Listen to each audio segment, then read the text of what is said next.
Not all emergency roof repair bids are the same. Meet two homeowners facing a leaky roof crisis.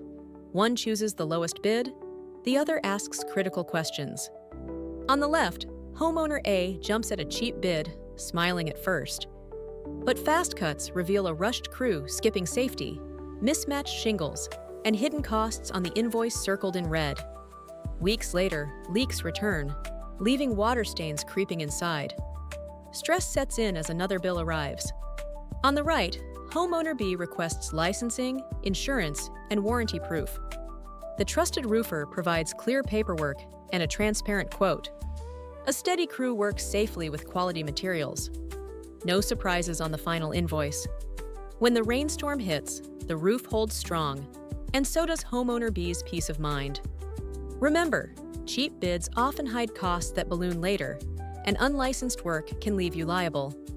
Transparent, insured quotes might cost more upfront, but save you from costly headaches down the road. So when your roof is on the line, don't gamble on the cheapest bid. Choose transparency, choose resilience.